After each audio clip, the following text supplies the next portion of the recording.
Okay, we're recording. Hello, everyone. This is Dr. Roger Paul, and tonight we're going to start a new paper, paper 26 in the Urantia Book, Ministering Spirits of the Central Universe. And let's say a little prayer before we get started, and then we'll start our meeting. Father, thank you for being with us and watching over us daily. We thank you for this opportunity to share this wonderful revelation with everyone. Pray that you watch over us, be with us, open our hearts and minds that we might remember and share this with our brothers and sisters and family. And please be with us through this meeting and keep my mouth going right. Thank you for being with us. We say this in the name of your son, Michael, Jesus from Nazareth. Amen. Amen. Okay, before we get started, hi, Linda.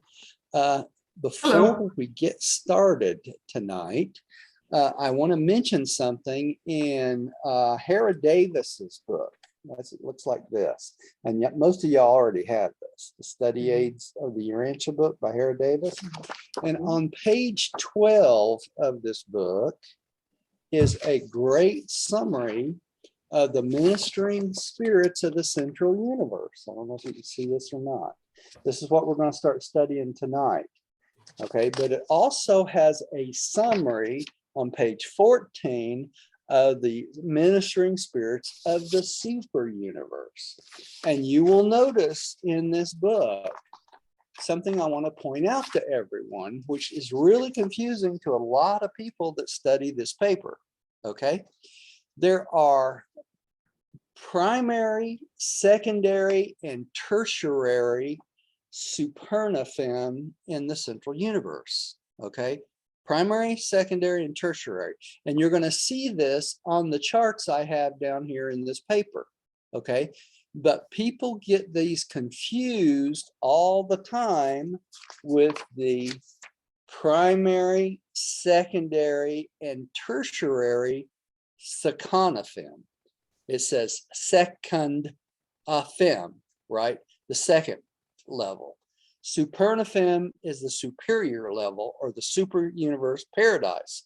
Seconaphim are the second level, and these are considered the ministering spirits of the super universe, not paradise. They're part of paradise also. I don't want to confuse you, but they're considered of the super universe. They're two sets of different beings: the primary, secondary, and tertiary Supernaphim, primary, secondary, and tertiary Seconaphim. And it's really confusing because in one case, the tertiaphim was created before the Seconaphim, okay, which is really amazing, crazy. So it's hard to keep track of everything. So as we go through this tonight, remember that we're talking about two separate groups here when we say Supernaphim and we say Seconaphim. They're two different groups of angels. And we're going to see this right off the bat on the very first paragraph. So Diane, would you take the very first paragraph? Paper 26, Ministering Spirits of the Central Universe. Ministering spirits of paradise and the central universe. They are the highest order of the lowest group of the children of the infinite spirit, the angelic host. Such ministering spirits are to be encountered from the Isle of Paradise to the worlds of time and space. No major part of the organized and inhabited creation is without their services. Okay, so first let's go over the title. Okay, I want to get everybody straightened out before we get too far into this. It says the title of this paper is what? Ministering Spirits of the Central Universe. What is the central universe? Central universe includes paradise, the 21 satellites that go around paradise, right? And Havona, the billion worlds of Havona.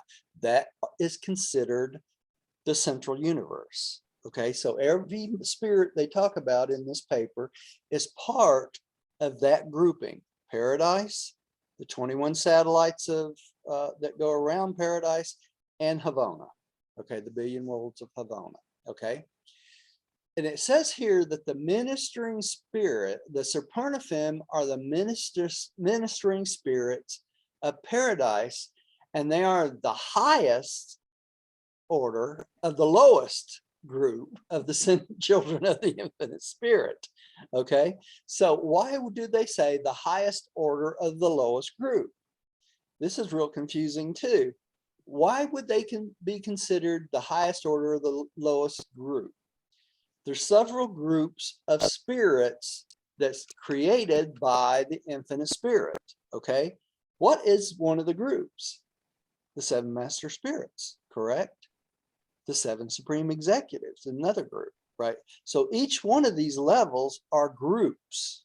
Okay, so the Supernaphim are in the lowest group, which is considered the ministering spirits group for mortals and beings like us. Okay, so they're the highest type of angels for the lowest group. You follow me? Yes. That's why it says they're the highest order, the lowest group. Makes sense now, doesn't it? Okay, Yes. of the angelic host. Okay, now they're the highest order of the angelic host, but they're not the highest order, are they? The highest order is what? The seven master spirits, right? All right. All right. And it goes on to tell us that these are encountered from the Isle of Paradise to the worlds of time and space. And what are they talking about there? The Supernaphim not only are the angels of the central universe, but in many cases, Supernaphim are assigned to planets, especially in an emergency situation, to oversee all the angelic host. And what's a good example of that? Urantia. Okay, when we went into rebellion, what happened? First, a archangel took over all the angelic hosts to start out with, and then immediately a Supernaphim was assigned to our planet to head the angelic host, other angelic hosts. Okay, now why is this important? Because the Supernaphim are the highest experienced type of angel to send out to a rebellious planet and where there's a problem. Makes sense? Okay, so that's what they're talking about here. And it says no major part of the organized inhabited creation is without their services. So they're used all the way down to the planets, right? Okay, so this is a picture of the primary Supernaphim and the infinite spirits, and these primary Supernaphim are created by the infinite spirit and the seven master spirits. Okay, the secondary order of these are created by the master spirits, and then the tertiary Supernaphim are created along with the infinite spirit by the seven spirits of the circuit, and that's what this picture is about. It shows the seven spirits of the circuit, and we know these all domicile on the first planet on each of the seven circuits, right? And each one of them is associated with what? One of the seven master spirits also, right? All right. Now, did I just muddy the water? Did I make anything clearer? Yeah. All right, it is clear. All right, let's go on to the ministering spirits themselves. So, Roger, yes, they would be stationed on the pilot worlds. they would be stationed on the pilot worlds, right? That would be the tertiaphim and the Seconaphim, right? The tertiaphim is stationed. Notice this, the picture here. The tertiary Supernaphim are stationed on the pilot worlds. You see that? Okay. The secondary Supernaphim are stationed along the worlds with the seven master spirits. Okay. The primary Supernaphim are stationed where? On Paradise, normally. They're sent out to everywhere, but their home is Paradise. Follow me? Mm-hmm. All right. Mm-hmm. Go ahead and ask your question, Jane. You got a question, I can tell. How important is it, like, that we actually retain this portion? Like, I get the concept, I get, but I don't think I would retain it for long. Well, you may not retain it right now, but hopefully it'll go back in one of those brain cells. And when you wake up on the mansion world and you actually get to the pilot world, the first pilot world is of circuit number 7, right? It will go ding, and you'll know, oh, these are tertiary Supernaphim that's helping me out. Okay. Right? Got okay. it? I'll keep it there. That's why they tell us. All right. Okay. So we will interact with these. These will be the angels that help us out. Okay. They got a lot of different jobs. We're going to go over some of those. All right. Number 1, ministering spirits. Jane, would you take that first paragraph? Okay. Angels are the ministering spirit associates of the evolutionary and ascending will creatures of all space. They are also the colleagues and working associates of the higher hosts of the divine personalities of the spheres. The angels of all orders are distinct personalities and are highly individualized. They all have a large capacity for appreciation of the ministrations of the reversion directors. Together with the messenger hosts of space, the ministering spirits enjoy seasons of rest and change. They possess very social natures and have an associative capacity far transcending that of a human beings. Okay. All right. Transcending that of human beings. All right. I'm going to throw a monkey wrench in here just so y'all know, because you're going to come across this in the book. Okay. When we study Seraphim, okay? Seraphim are the angels of what? The local universe. When we study the Seraphim, you will read, it says angels, quote, quote, the term angels are really only the Seraphim, okay? And the Cherubim and Sanobim. That's what it says. All other of these, quote, quote, angels are really classified as ministering spirits, okay, rather than angels. But they call them angels so that we can grasp or understand the type of service that they perform, because we relate to angels better than ministering spirits. We relate to angels because we're told our whole life the angels are watching out for us, et cetera, et cetera, et cetera, et cetera. And our closest association are with what? Seraphim, right? Because they go with us all the way. Okay. But when you get to Seraphim and you start read it, don't be shocked when it says in there, really angels are Seraphim are the only classification that are considered for the rest of the universe as angels, along with Cherubim and Sanobim. Okay, the rest of them are all classified as ministering spirits, not angels.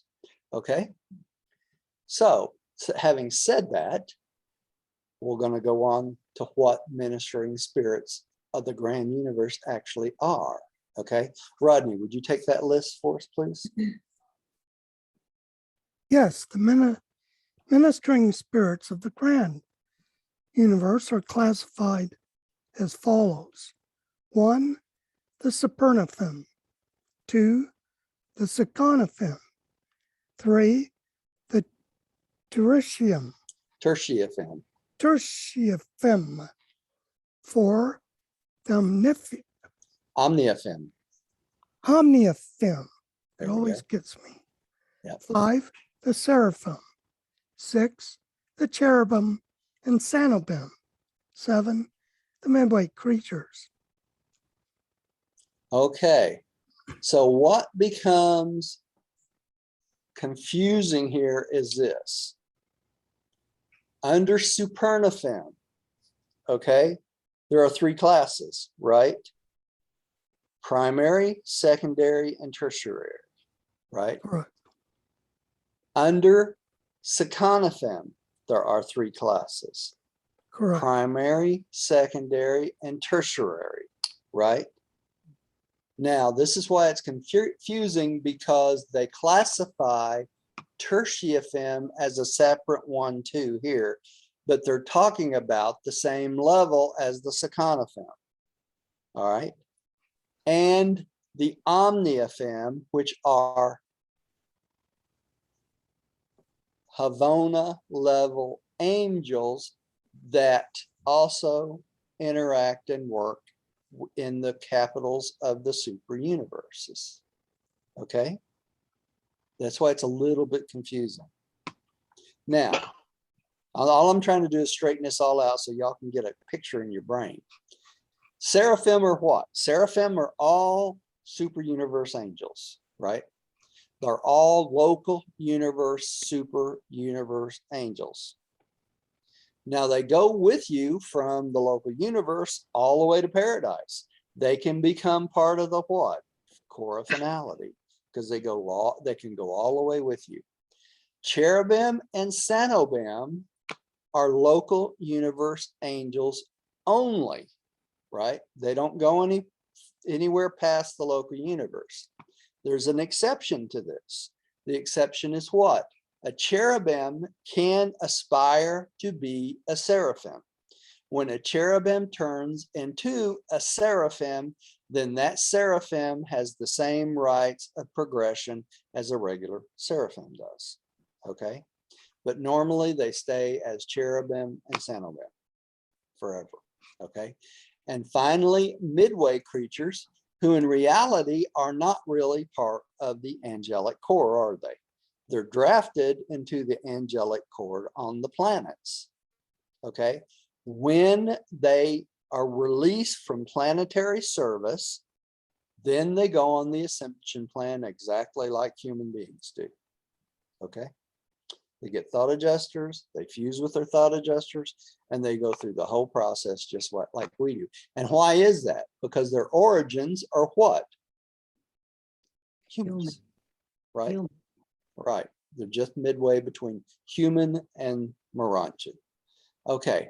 So this shows us some charts that I put in here. There's 2 or 3 examples.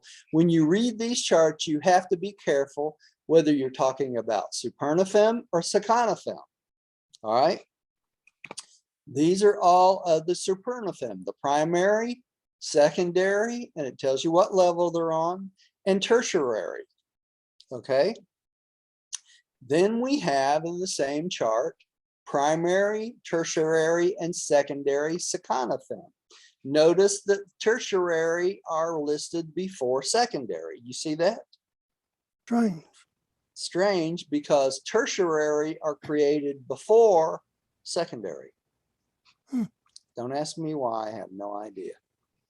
So, but the best way to think of it is primary as 1, secondary as 2, tertiary as the 3rd order. Okay, because that's the way they're conceived of, but they are listed in the order of creation.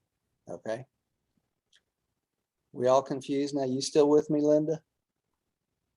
Yeah, I'm wondering, I guess I'm wondering 2 things. Why are they released?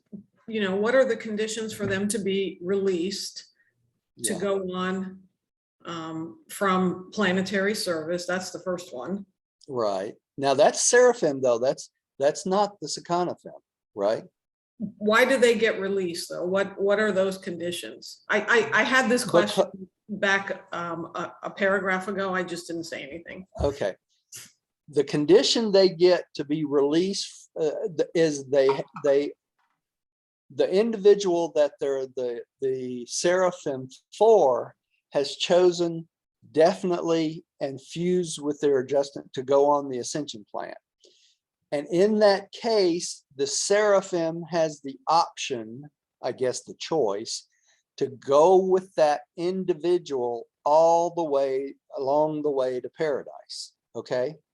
When they make that choice that they could go all the way to paradise with that individual, that's when they're released from service in a local universe, because at that point they followed that same individual all the way outside the local universe through the minor and major sector to Uverse and eventually to Havona and paradise. And if they do that, that's the best service they can ever get, because they can become part of the Cora finality at that point. If they do not do that, they stay seraphim and they are reassigned to other beings as they come along, you know, as they're created. So that's the process. Does that make sense? Yep, that makes Okay. sense. Mhm. All right. So if they choose to stay with the individual, they go on. If they choose not to, they get reassigned to another individual. Okay. When do we get to meet them? When do we get to? The moment you wake up on the mansion worlds, there'll be two of them, right? One on the left and one on the right, to welcome you when you get to the mansion worlds. They're the closest association you have with being human is the seraphim, right? Now your cherubim, you will not meet them when you wake up. They get reassigned to another being on the planet, right? Now you'll meet cherubim and sanobim in the mansion worlds, but those are assigned to beings in the mansion world. They're not from our planet. Jane, yeah. I'm understanding. Are you? Okay. I'm nodding. Okay. All right. It's instinctive. Okay. All right. So if I say help, who's coming to help me? It will be a seraphim, right? Yeah. It'll be a seraphim that steps in there. Okay. If they decide they're going to help me. If they decide they're going to help you, they may say you're on your own, sweetie. That's right. You got to do it yourself. That's right. Okay. Letch, would you take the next one, please? Number 11. Yes, The number. 7 orders of ministering No, spirit. the one right before that. I'm sorry, number 10. Oh, sorry. Yeah. The individual members of the angelic orders are not altogether stationary as to personal status in the universe. Angels of certain orders may become paradise companions for a season. Some become celestial recorders. Others ascend to the ranks of the technical advisors. Certain of the cherubim may aspire to seraphic status and destiny, while evolutionary seraphim can achieve the spiritual levels of the ascending sons of God. Okay, remember in the last paper, we talked about technical advisors, right? Remember that? Okay, technical advisors are chosen from the seraphim too, right? So they can become technical advisors. They can become paradise companions. They can become celestial recorders. There are lots of options for them. They don't have to follow you all the way to paradise. That's a choice they make, right? And that says right here, certain cherubim can aspire to become seraphim, seraphic status, right? But they consider evolutionary seraphim. What would that be? Evolutionary seraphim is any seraphim that continues to follow a human being, right, throughout their path to paradise. So these evolutionary seraphim, and the reason they're called evolutionary seraphim is they evolve exactly like we do, right? We evolve to become higher spirits. So they evolve to become higher spirits also, and they are on the list to becoming what? Ascending sons of God, if they choose to do that, right? So they stay seraphim, but they go through the whole process just like we do, and they become ascending sons of God. All right. It's very comforting. Yeah, it is. Yeah. Yeah. All right. The next one. Yeah, Jane. Would they always be 2 steps ahead of us? I'm afraid they will be.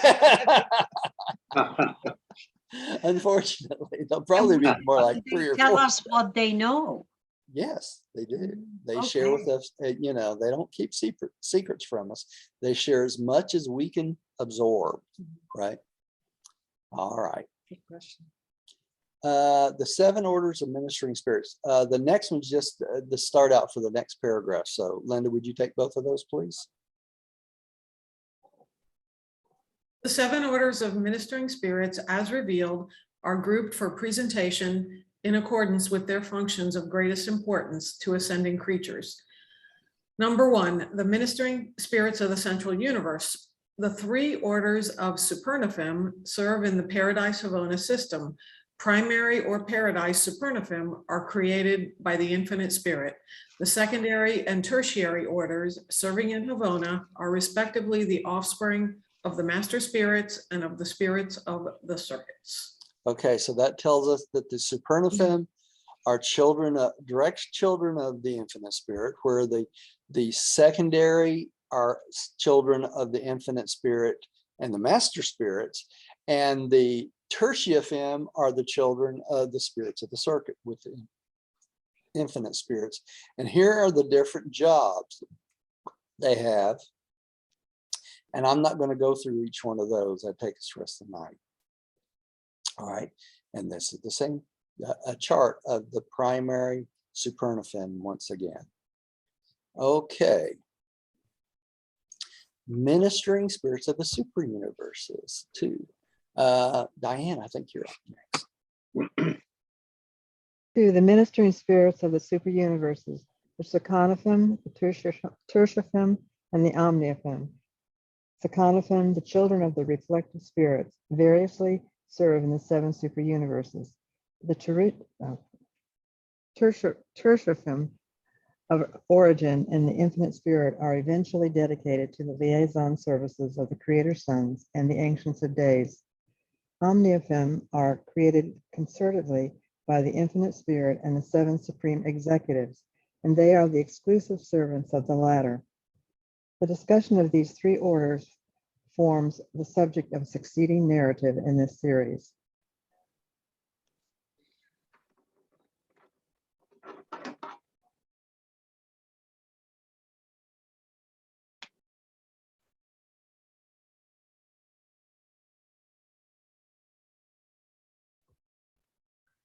We can't hear you.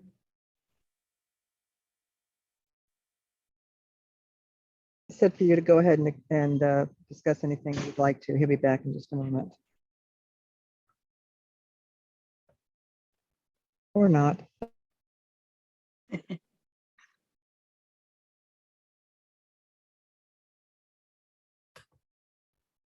Hey, Gary. Howdy, how you doing? Sorry I'm late. Hey, Gary. Hi, It's all Gary. right. Hi, Gary. Roger had to take a break. Oh yeah, you okay?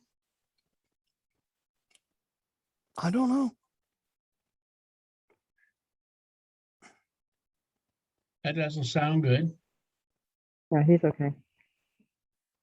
Our cat is taking his seat right now. Is what? Our cat is taking his seat right now. So that cat will fix everything, huh? Actually, this cat almost died about 5 days ago, and he had another stroke, and we have watched him miraculously come back. It's just been almost like a miracle watching him, get healed. It's been wonderful. Really. That was his 3rd stroke that he'd had since we've had him. He's Wow. about 15 years old, so.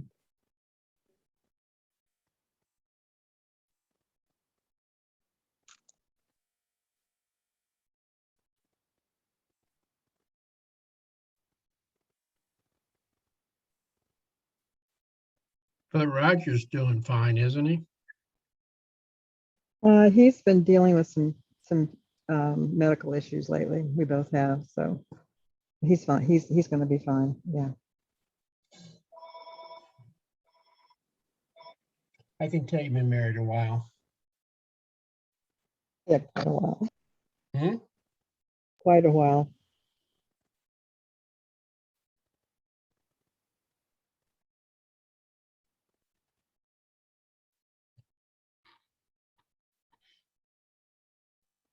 Anybody know any jokes? I know you do. Okay, I'll break down Okay, good. if I won't offend anybody. I'm sure You you don't have won't. any blondes here, do we? No, not even formally, no. Okay, not even dyed, so okay. Anyway, this guy walks into a bar and he's itching to tell a blonde joke. And he goes, and he sits down and wants to have a drink and looks at the bartender and he says, I feel like telling a blonde joke. And the bartender says, well, see that woman next to you?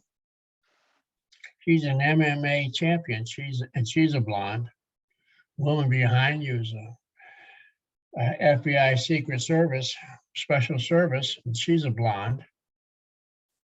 Woman over there is an Olympic weightlifter champion. She's a blonde. And I'm a blonde. And he says, so what do you think? And the guy sat there and he thought a while. He says, no, I'm not going to tell the blonde joke. I don't want to have to tell it 4 times.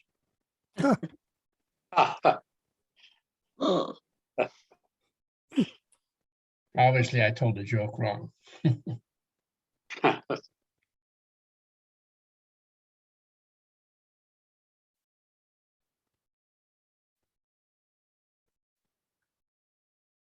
Everything started back up again. Sorry, y'all. I'm back. I think I'm back anyway. We missed you. Yeah. Is Gary telling dirty jokes here? No, it was a clean No, that joke. was a clean one. Okay. All right. It's actually funny.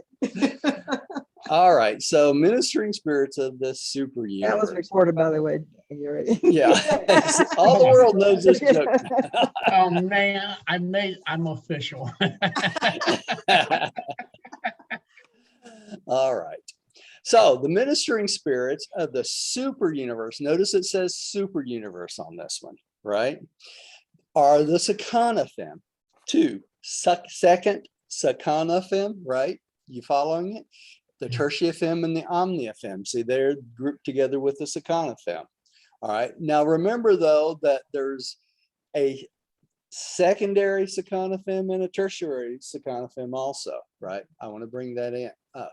And these are the children of the reflective spirits. Y'all remember what the reflective spirits are? Yes. Yes. Okay. There's a reflective spirit that goes along with each of the 7 master spirits, right? Actually, there's a group of them with each 7 master spirit. Okay. And these serve in the 7 super universe. Okay. The tertiaphim are they origin with the infinite spirit, but eventually they are dedicated to the service of the creator sons and the ancients of days. And why is that? Let me tell you, when the creator son decides to go out to create his local universe with the creative mother spirit, 100 tertiaphim are assigned to go with him. Okay, and they also go along with them on the 7 bestowals. Okay, now interesting point about this is this. Y'all remember when we talked lightly about the archangels? The archangels are not classified in this same group of angels. Let me tell you why. The archangels are considered angels of the local universe only. And their only concern is the progression plan of all mortals on a planet. They also track every single record of every single human being from the time they are born till the time they leave the local universe. Okay, they certify every human being as being salvageable or not. Okay, so that's why the archangels are the most powerful angels in the local universe. Now, what's interesting is this: we have what?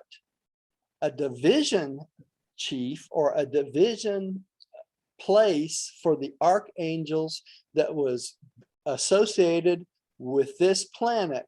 So that makes this planet especially interesting to student visitors because we have an archangel station here on this planet. Headquarters. A headquarters, right? Divisional headquarters is what they call it. I believe it is. Okay. So the archangels are a totally different group, and they're not included in this paper talking about angels because they're a totally separate group. Another interesting point is this. The reason I brought this up, notice it says the tertiaphim, the origin and the infinite spirit. There's 100 of them that's loaned to the creator son when he goes out to create his universe. Guess what else is loaned to the creator son? 100 archangels from a close associated local universe. So archangels are so important that they loan them 100 of these archangels when the creator son, the local creative mother spirit, goes out to create their local universe. And these loaned archangels stay with the creative mother spirit and the creator son until when? Until they create their own archangels. Because the archangels are all created by whom? The local universe mother spirit along with the creator son. Make sense? Mm-hmm. So that's where the archangels come in here, and that's why they're not listed here. All right. So they are loaned to them, the creator sons, by the ancients of days. All right. It also mentions here that the omniaphim are created concertantly by the infinite spirit and the 7 supreme executives, but they don't tell us a lot about the omniaphim. Okay, they're totally separate. They're not concerned with closely associated with the ascension plan. So since they're more of administrative angels, they don't tell us as much about them. Okay. All right.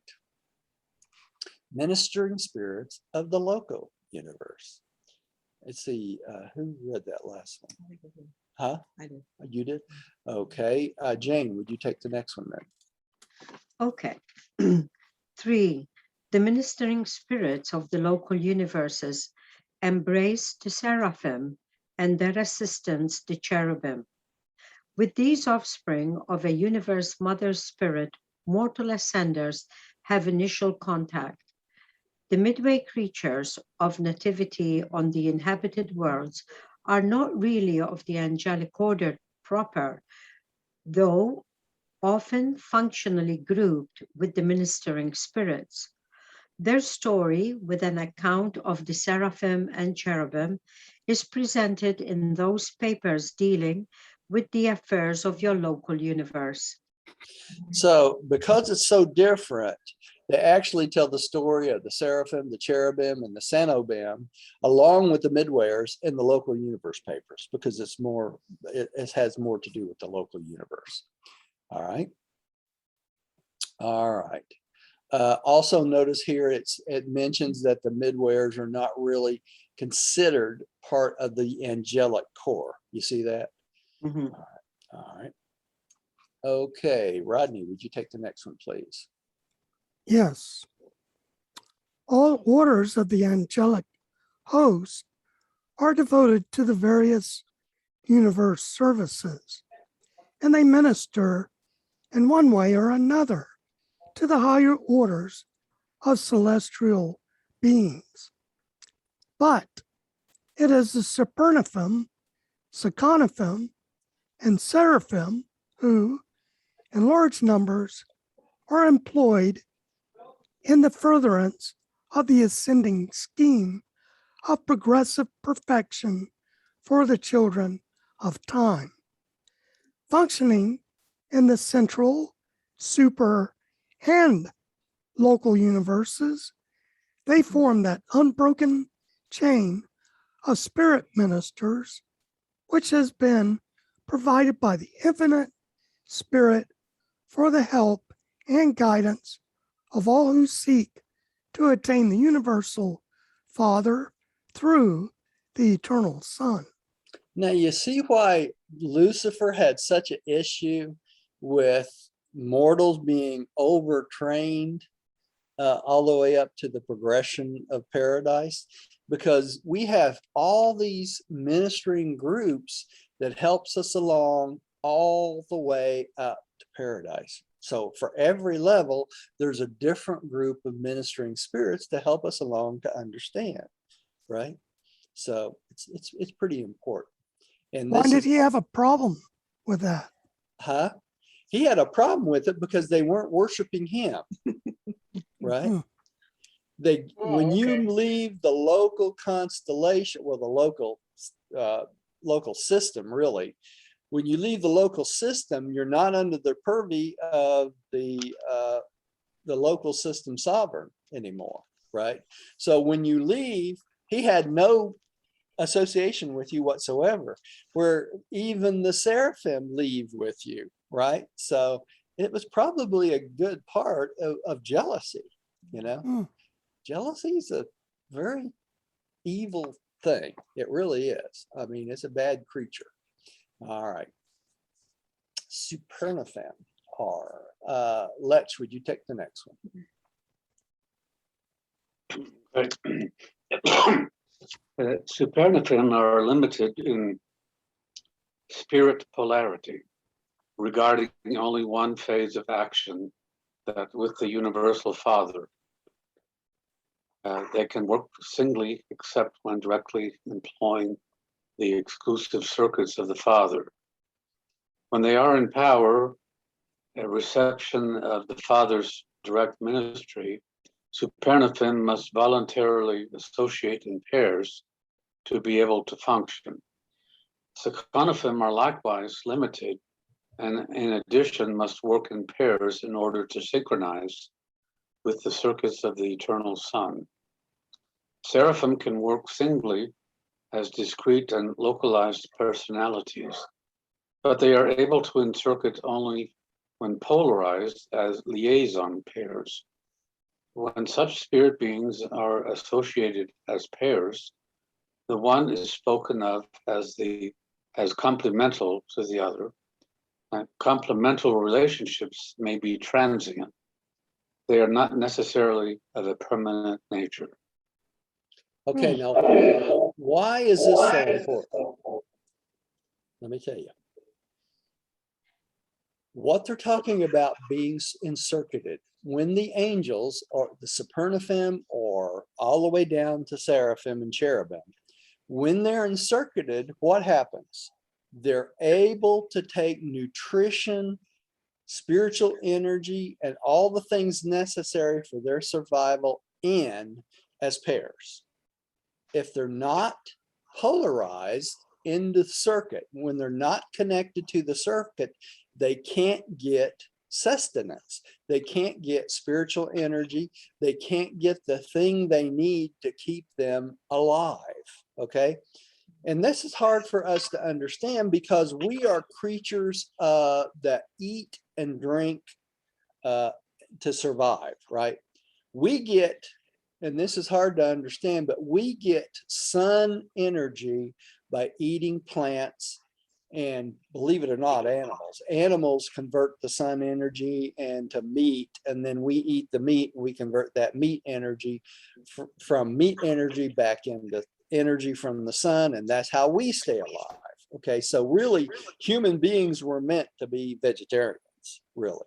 Okay, it's just we adapted by eating meat because of the lack of vegetables. Okay, now this is important for us to stay alive, to eat every day, right? We eat 3 meals a day or 2 meals a day and drink and breathe and all that. And that's what keeps us alive. What keeps all the angels alive is when they get together, they polarize, and they're encircuited in the circuit, then they get all their nutrition through that circuit. Okay. And we're talking about the circuit of the Father, the circuit of the Son, the infinite spirit, and paradise. So there's 4 separate circuits that they connect to. Okay. And that's what keeps them alive. Make sense? Mm-hmm. So instead of eating and drinking, that's how they stay alive. Now, what happens when we get to the mansion world? Guess will what? be encircuited. We will be encircuited. That's correct. But Roger, I have a question. Yes. Why do they divide and become uncircuited? To do certain things that they do not, tasks that they do not need to be encircuited to perform. And they can do this, especially if it's something they're doing for the Father. But not for a long period. But of not time. for a long period of time, right? If they stay unencircuited long enough, they would perish. They would die just like we do. Okay. Well, isn't the tree of life, like Adam and Eve had to go to the tree of life once every 100 years to get rejuvenated? They did. They did, Gary, because their physical being on this planet was made from the DNA that we had on this planet. Okay.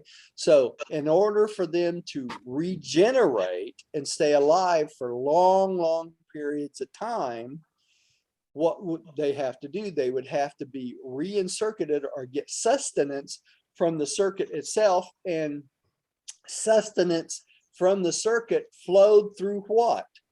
The tree of life. Make sense? So they could eat one leaf off the tree of life, and that may sustain them for another 100 years. You follow me? Because the tree of life was circuited. That's why it was brought from Urantia, which is our constellation capital. Encircuited, it was brought to this planet physically. It must have taken hundreds of thousands of years for them to bring that plant here. And think about this. A living physical thing like that cannot be transported by seraphim, can they? Why is that? Because a seraphim has to dematerialize something to transport it. If they don't, it burns up in space. Okay, so how did they get that tree of life to here? Probably in some kind of vessel, right? Some kind of container. Some kind of container, right? And it probably took 500, 600,000 years to get here. Of course, they probably had cuttings from it nearby somewhere. Well, wouldn't you think they had to send along a gardener in a ship or something Well, with of it to course. keep it alive? Makes sense to me. I mean, you It think makes about these earthly things. sense, but would God the Father need that? No, but the material sons and daughters would. That's what it was for. The material sons and daughters. And the Caligasha 100, right? The only reason the Caligasha 100 stayed alive as long as they did is because of the tree of life. So when the tree of life was transported from Dalmatia with Van and Amadon to wherever Van and Amadon went in the mountains up to close to Lake Van, then they took the tree of life with them along with the angel that protected the tree of life. And guess who didn't have sustenance from the tree of life anymore? The Caligasha 100 that rebelled. The 40 that didn't rebel did, but the 60 that did rebel no longer had the sustenance of the tree of life. And what did they end up, ended up happening to them? They eventually died because they did not have that circuit any longer. So then they would have only had 100 years to do their deed. Well, probably more like 800 or 1,000 years. I thought the tree of life was once every 100 years. It was, but they had been eating it for such a long period of time, it probably had residual things. So it was probably a much longer period of time than just 100 years, right? Because what the tree of life does is it regenerates the cells and allows you to live for indefinitely, right? Okay, so this is what they're talking about here in this paragraph as being encircuited, right? Now, what happened when the planet went into rebellion? We were no longer encircuited, the whole planet, right? You follow me? Yes. That's part of the quarantine. Now, the angels themselves, were they still encircuited? Yes. It's the planet that's not encircuited, right? The angels themselves are all encircuited in the circuit of the infinite spirit constantly. They can't get unencircuited, because if they became unencircuited, what would happen? They would die. Right? Makes sense? A lot to it. Very much a lot to it. Yeah. Okay. Let's go on to the next paragraph. I believe Linda was up next, right? Oh, Let's just read, wasn't it? Yeah. Didn't you just read that? Yeah, Okay. I just read All one. right. Linda's up next. Is it 1.17? 1.17, that's right. These brilliant creatures of light are sustained directly by the intake of the spiritual energy of the primary circuits of the universe. Urantia mortals must obtain light energy through the vegetative incarnation, but the angelic hosts are encircuited. They have food that you know not. They also partake of the circulating teachings of the marvelous Trinity teacher sons. They have a reception of knowledge and an intake of wisdom, much resembling their technique of assimilating the life energies.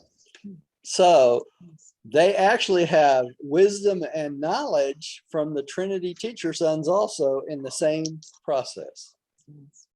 Pretty nice, huh? That's very nice. Yeah. So when they give you advice, you better pay attention, right? All right. Let's see here. We're at 6:54. Let's stop there and we'll take up the second one, the mighty Supernaphim, on the next session. Is there any questions about all this stuff I've been throwing at y'all tonight? I have a question. Yeah, Jane. Is in Urantia then, is the material there? I should do this backwards. Does Earth has any material that initiated in Urantia, and is Urantia a material World. Yeah. Urantia is a architectural planet, Jane, but it's got a material covering. Okay, so when they build these architectural planets, they have finite things like plants and animals and things like that, just like we do here. But the difference is some of these plants and animals are encircuited in the heavenly circuits. So that's why some of them have a violet hue to them. You remember, well, I don't know if you've read the paper on Adam and Eve. It said Adam and Eve, when they took their robes off, they had a violet hue all the way around their bodies because they were encircuited. They had this hue from Urantia. All right. And the plants there have the same thing. They're encirculated, so they probably have this violet hue. So if you saw the tree of life, it probably had a purple tint to it. You know how some plants you look at and they kind of look purplish? Yes. It probably looks something along that line.